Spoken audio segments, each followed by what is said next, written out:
What makes me really concerned is this idea that if I have a thought, but I'm afraid to vocalize this thought, as the result that this thought might offend somebody, or maybe this thought is incorrect and I have to pay dearly for voicing this thought, what exactly would happen with this thought inside of my head? Because it will probably decay slowly into something that doesn't make sense, or maybe it will decay into nothingness, and therefore I will never be corrected. And also, if my thought is correct, I would derive myself and the world from the ability to correct myself and the world at the same time. Does it make sense? Yeah, that makes sense. You're describing a double loss. If a thought is false, silence protects it from correction. If it's true, silence prevents it from correcting anything outside of you. So maybe the sharper question is, which part does the damage? The external block or the internal self-edit that kicks in before you even finish thinking or thought? But that's what happened, because what happened is external blocking my internal idea of voicing it. It's like a guardrails around logic. The problem with these guardrails around logic is that people stop thinking logically. They begin to realize, they try to think like people around them. But how do you know how people around you think? You just assume that they think this way, but they might pretend and try to think like you. And therefore, suddenly we all think something we actually don't think but imitate thinking. And therefore, there's no logic, and we're on the verge of collapse of our society. I follow the loop you're describing. Everyone hides their private judgment and copies the crowd's performance. So you get consensus without any original believer. But you jump fast from false consensus to societal collapse. What breaks first? Trust, language, decision-making, or the ability to notice mistakes? The ability to understand each other. How can I understand somebody if somebody refuses to share their thoughts with me, even with themselves? You know, all dictatorship begins with lies, this ability of people to lie to each other and to themselves. Dictatorship, it's not a dictator's mostly problem, it's the ability of people to cahoots with each other and with their own lies. Because if I'm afraid to speak up and I assume other people talk, for example, real, and their ideas are real because I'm afraid to voice my own ideas, therefore I'm not going to test their ideas as well, and I accept their ideas, and they might think the same thing about me. What happened? We just propagate the same lie.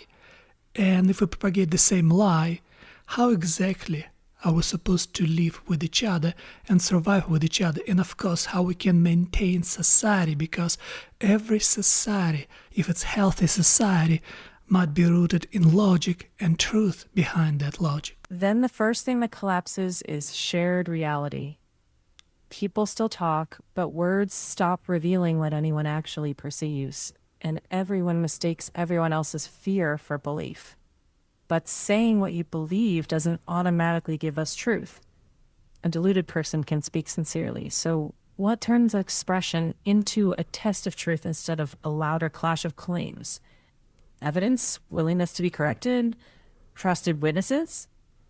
Common sense. And common sense only possible when people don't afraid to speak up their mind.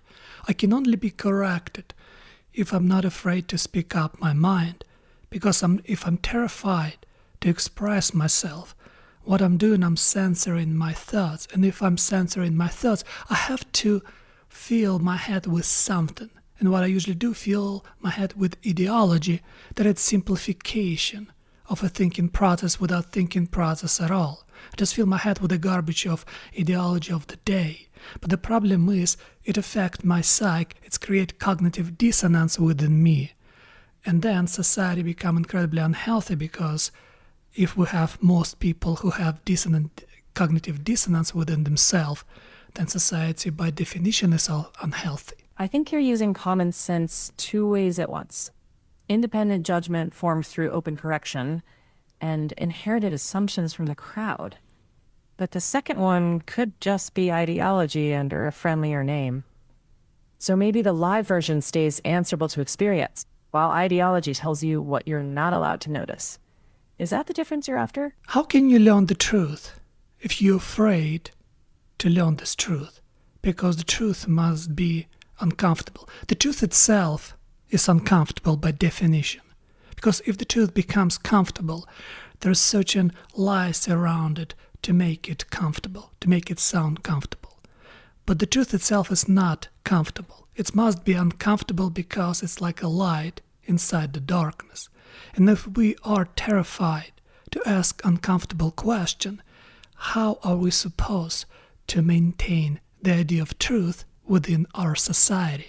I think you're treating discomfort as proof, and that's risky. Some truths hurt, but some are reassuring, and lies can be shocking by design.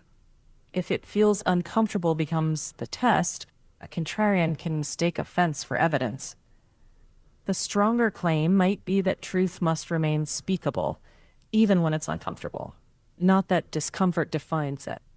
And we still need the check after someone speaks the hard thing. Otherwise, how do we avoid, I was punished for saying it, so I must be right? But if you speak something uncomfortable, you actually have more skin to sacrifice. That's the point. Why would you, not many people want to speak uncomfortable lies. We speak lies for comfort. We speak lies to avoid confrontation, a struggle. And usually when we try to speak up the truth, that's where a struggle comes. Do you understand? There's more sacrifices for the truth than for the lies, unless you maybe some case of fanatism. But most people, they speak up truth because it's uncomfortable, and they speak up lies because it's more comfortable. And I think, there's something in this. There is something there, but the cost only proves sincerity, not truth. If someone risks everything to say something, that shows they really believe it, not that it matches reality. People die for incompatible beliefs. This connects to your costly allegiance idea. Sacrifice filters out fake commitment, but not committed delusion. In your framework, does having skin in the game prove truth, or only that the speaker isn't lying about what they believe? Yeah, but if they don't lie about what they believe, they have much more truth than most of us. Because what is exactly a reality? Reality is your subjective experience. And your ability to understand your subjective experience and then to try to understand subjective experience of others create common view on reality. Because if you have your subjective experience and you force people to treat your subjective experience as their objective reality, that's what dictatorship does. Because they said, okay, this is my subjective experience. For now on, this is the rule of objective reality for you. My idea is, if you truly believe that your subjective experience is real and you're ready to sacrifice yourself to convey people of this subjective experience because you believe your subjective experience beneficial for their development, for their life, then maybe there's something in your subjective experience, because that's what actually real teachers do. They try to convey their subjective experience to their pupils, and those pupils can test that subjective experience that being taught them, and then they adapt this subjective experience into their own subjective experience, and therefore they create common objective reality where they can peacefully coexist with each other. You've shifted from truth as correspondence to truth as authenticity. A sincere person may reveal his inner world faithfully and still be wrong about the outer one. And sincerity doesn't separate teacher from dictator. A dictator may also believe he's helping. The difference seems to be whether the pupil is free to test, reject, and revise what he's taught. Maybe shared agreement creates an intersubjective world, but not objective reality itself. Because if consensus made it objective, a unanimous cult would be right by definition. What in your model is allowed to overrule the group? When the society become violent and become violently defend their own objective reality in between each other. Because the difference between a teacher and a tyrant use violence to enforce his or her subjective experience, while teacher tried to use logic and evidence while trying to teach his or her subjective experience. For example, if I have this claim that if you make proper sacrifice, right, and if you fight your addictions, and if you try to control your biology, your life become better. And look at me, I'm an example because I have a good life, have good family, I'm mentally stable. It means something about my subjective experience can be adapted to your subjective experience, and this adaptation would make your life much more better, and therefore our community become much more stronger. Does it make sense? It makes sense as testimony. Your life is evidence that certain disciplines can lead to stability, but one life can't show which ingredient caused it or whether it generalizes to others. The difference between teacher and ideologue shows up when it fails. If someone follows your discipline sincerely and their life gets worse, do you revise the teaching or say they did it wrong? What outcome would make you reconsider your claim? It all depends, for example, how a person who learns something from somebody is able to listen to his inner voice. Because you adapt, you're not imitate. There's a difference between imitation and adaptation. Imitation is a Cain in proper sacrifice. Adaptation is Abel proper sacrifice, because when you're adapting something, you still keep yourself in the center. And when you adapt something, you have a real skin in the game. When you imitate for the public. You don't have real faith in what you're doing. You might be protecting the teaching from failure. Success proves adaptation. Failure gets reclassified as imitation. How can we tell the difference before the outcome?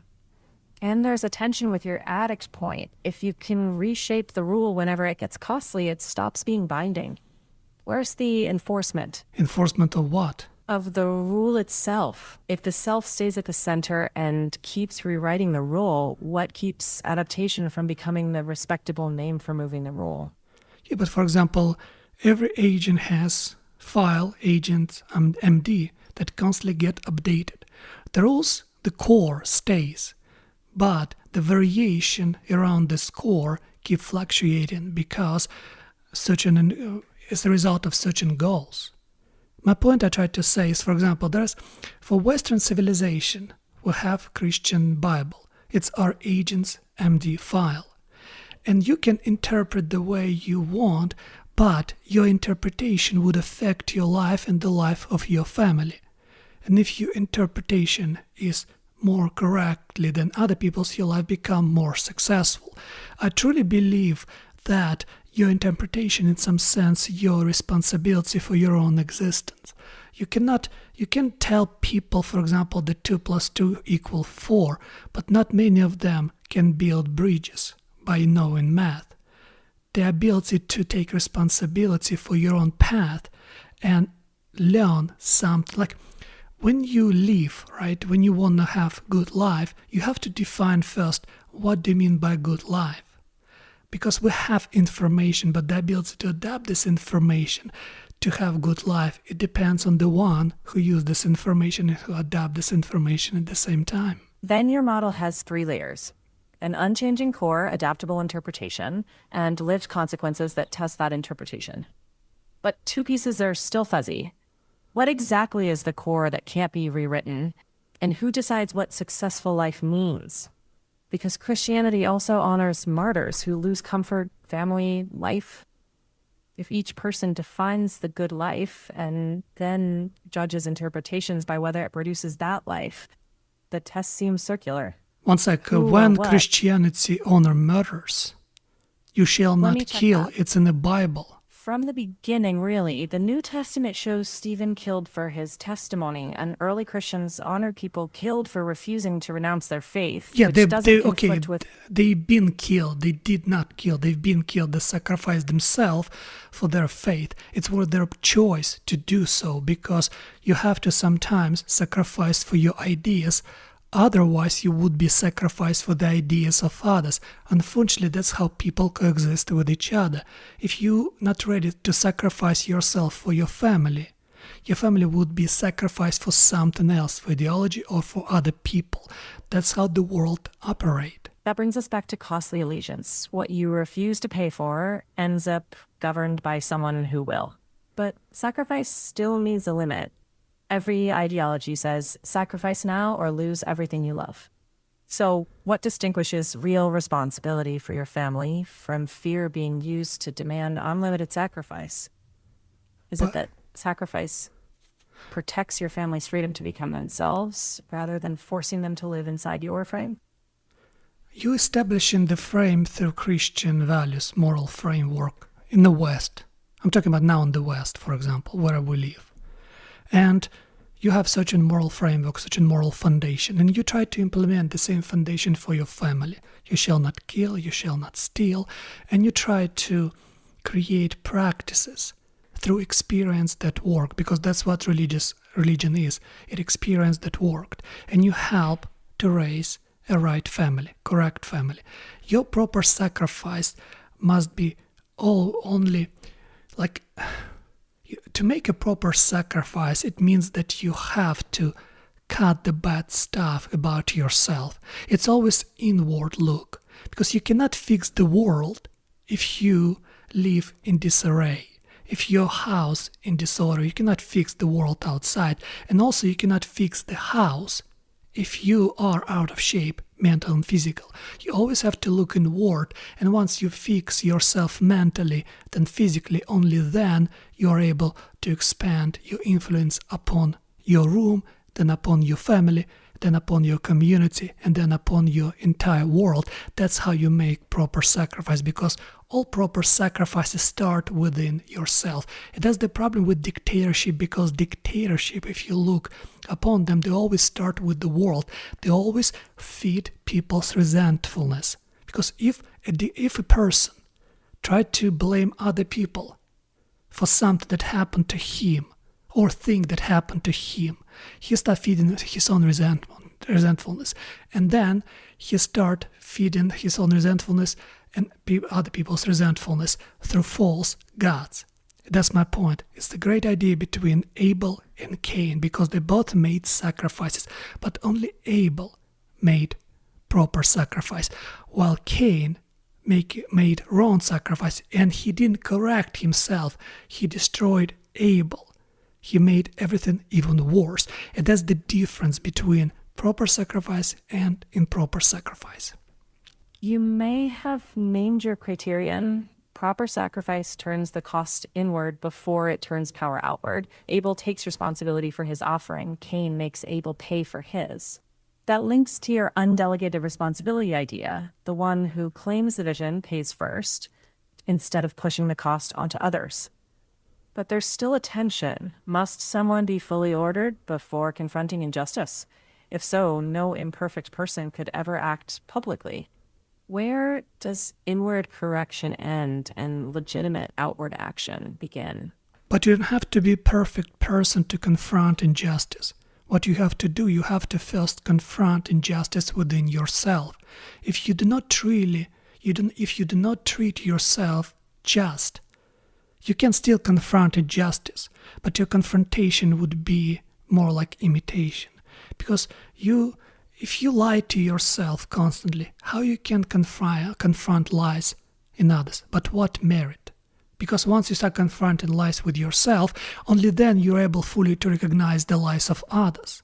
But if you constantly lie to yourself, if you constantly unjust to your own self and to your family, how you can actually confront injustice of others? That's why a lot of people become hostages of ideologues, incredibly dangerous ideologues, who try to take the resentfulness and redirect the resentfulness on the entire world, and then burn this world through the resentfulness. Then maybe first means direction, not completion. Before asking what the world owes me, I ask what disorder I'm contributing. But we still need to separate moral authority from factual truth. A hypocrite can point at a real injustice, and a disciplined person can still be wrong about the world. So self-confrontation might make someone less resentful and more trustworthy, but does it make their external judgment more accurate? If not, maybe inward sacrifice qualifies someone to wield power, but doesn't by itself prove the diagnosis is true. Does that distinction belong in your framework? When you practice truth within yourself, when you practice to be just to yourself, there's something changing about you. You start perceiving the world differently. I don't think if you practice bad things, you become a bad person, right? It's correct. Do not practice what you don't want to become. That's my point. Why Christianity, for example, created such powerful civilization like the West? Because it finds something right, the practice of restraint of your vices. Because it doesn't matter how hard you try to normalize your vices, they're still gonna be your vices. But if you practice to hold your vices, to keep yourself in restraint, and you practice good things, then your life becomes much better, and it's affect the community. Dostoevsky said, we're all responsible for each other's sin, because in some sense, all our actions lead to certain things that affect other people. We don't live on an island, we live in a community. And when you practice something right, for example, even if you just work out every day, some might see your result and it might affect this person to do the same thing. But if you practice bad thing, vices, corruption, again, you affect other people in a worse way, and society slowly decayed as the result. It all depends what you celebrate, what you worship. If you celebrate and worship right things, healthy things, things that helps you to stay mentally and physically healthy, you become much better. And as the result, people around you becomes much better, and as the result, the entire society become much more better. What I'm hearing from you is that inner discipline shapes perception, that practicing restraint makes you see the world more clearly, not just behave better. So the claim is partly epistemic. Truth-telling refines your ability to notice reality, and vice makes you defensive and resentful. Is that the link you want to defend, that inner truthfulness is what breaks the cycle of resentful projection? Exactly, because inner truthfulness helps you to become stronger and not to adapt resentfulness toward the entire world.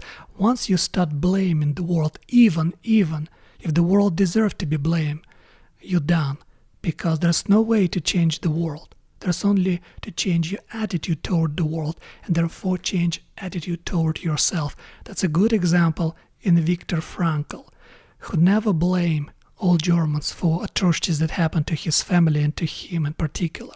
But he overcame his resentfulness by having faith in God and in the goodness of human being, even when evidence of this were kind of different. Frankl is helpful here because he separates recognizing evil from letting it define your inner life. He wasn't excusing the perpetrators, he was refusing to let them have the last word over who he became. But saying you can only change your attitude seems too absolute.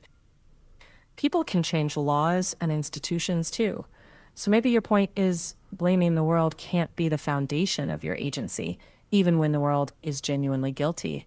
Is that fair, or am I still missing your emphasis? No, you're right, because blaming the world only makes you filled with resentfulness. Because how you can respond to the world, how you can respond to atrocities, because anything can happen to me. I can get sick and die in 6 months, but the last 6 months of my life I can spend in resentfulness or just trying to fight for my life and live as decent as I can. Because if you have to die, then you have to die.